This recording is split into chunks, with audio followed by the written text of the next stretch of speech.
In this episode, we're going to show you what it's like to stay in the end of the world and what's there to do. Watch this video until the end because it's going to save you time and money while planning your trip. I'm Gabe, and this is my wife, Bruna. We're both financial planners turned digital nomads, and we're currently on a 7-month trip around the globe. In this channel, we show you that it's possible to travel the world while working and maintaining a healthy work-life balance.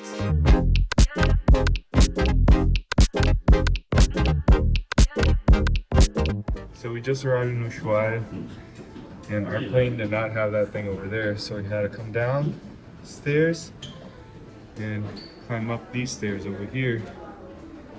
And it is pretty cold outside and windy, and Bruna only brought this. This is the jacket I have. That's all she has for the whole trip. I don't think it's gonna work out. Ushuaia is considered to be the southernmost city in the world, and it's the last city you have to fly into to access Antarctica. This city is a 3.5-hour flight from Buenos Aires, and it is 100% worth the visit. We only stayed there for 2 days, so we missed a lot of the fun, but we're gonna spill all the beans of what we learned from the locals, and this is going to make your trip way better. When you arrive in Ushuaia, you're going to land in this charming airport, which we found to be one of the most different airports we've ever visited. It has a cabin-like vibe, makes you feel nice and cozy, and the views are amazing. Once you land at the airport, you have to look for a taxi. Uber is available in the area, but local taxi drivers are fighting to not allow them to get any market share. So your trip to your Airbnb will cost you anywhere from $3 to $5 US. Speaking of Airbnbs, you're going to find different options on where to stay, but staying near the city center is definitely going to be more convenient for you, as it has a bunch of shops and restaurants to choose from. We booked our stay last minute and we ended up staying a little further away, but the location of our Airbnb was very quiet and it had a lot of natural light and a nice mountain view. So if you're exploring options, I'll leave the link of the place we stayed in down below.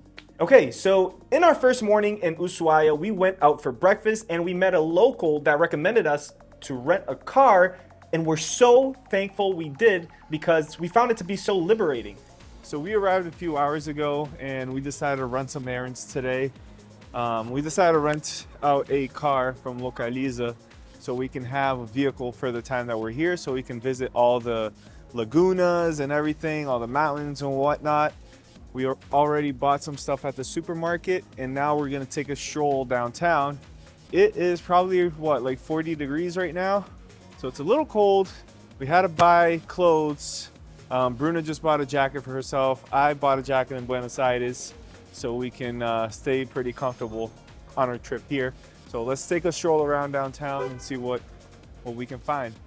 So we went to this place called Localiza and rented out the most basic version we could get, and it came out to be around $40 a day. So the first stop of our weekend trip was Parque Nacional, Tierra del Fuego. Let me tell you guys, this place in and of itself is already worth the trip down to Ushuaia. This national park has amazing trails with the most beautiful views of the glaciers, meeting the massive bodies of water. If you're into nature and you're into taking beautiful hikes, this place is definitely for you.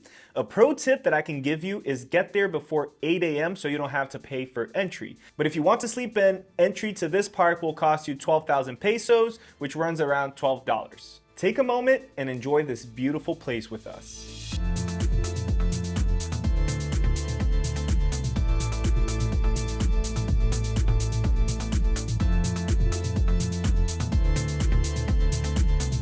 In this national park, you're going to find the last post office in the world. We are at the Correo, which is the post office. So basically you can go in there and send out a postcard to a loved one. Last time we did that was in Vietnam, and I don't think they ever arrived. So I don't think we're gonna send any postcards today.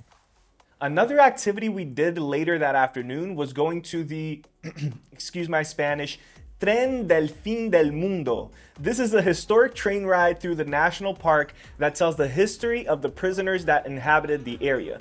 So right now, we're going on the train at the end of the world, and we're gonna film it for you guys and see if we can get some great footage. Hello. Hola. Hello.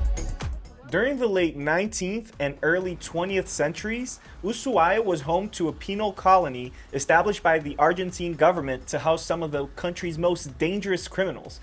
This made an ideal spot for such a prison as it was isolated from the rest of society. In fact, the whole railway was built by these prisoners over 100 years ago. If you're a history buff, this ride might be worth it, but in our case, most of the visuals we had already got in our morning visit to the national park, and this cost us $48 per person and was a 1.5 hour trip. One other thing that I'm going to recommend you doing on your trip down to Ushuaia is visiting Laguna Esmeralda. This place is a 20-minute drive from the city center, and it's one of the most beautiful places we have ever been to.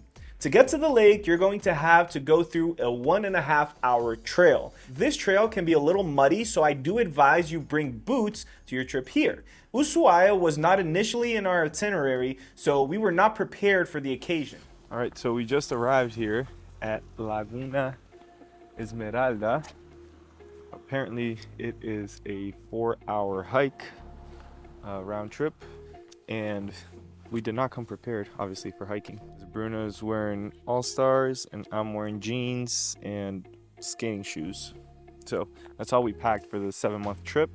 We weren't planning to come anywhere cold or do any hiking, but let's go. Let's work with what we got. During your hike, you're going to feel very connected to nature, and you're going to have a few moments to pause and just soak in the landscapes. Once you get to the end, you're gonna get gifted with this.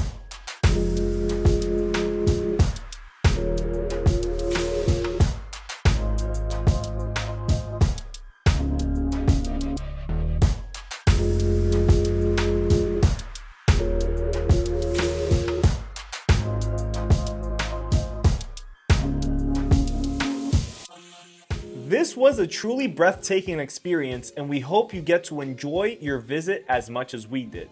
Ushuaia isn't really known for its top-notch cuisine, but it does have some interesting options. During our trip there, we visited Taberna Viejo Lobo that has this tavern-like vibe and really cool decoration. The food there was awesome, and it was the first time I tried Quilmes beer, which is now on the top 5 favorite beers in the world. For me, obviously. Another place we visited in the city center was called Ramos Generales. The decoration in this place is awesome and it looks like a museum, but we didn't care much for the food. Last but not least, we have this cafe called Food that we spent a few hours working from during our trip. Despite not having the most creative name in the world, the food there was amazing. The service was also good and the Wi-Fi was super fast. If you work while you travel like us, this place is a great place to work from.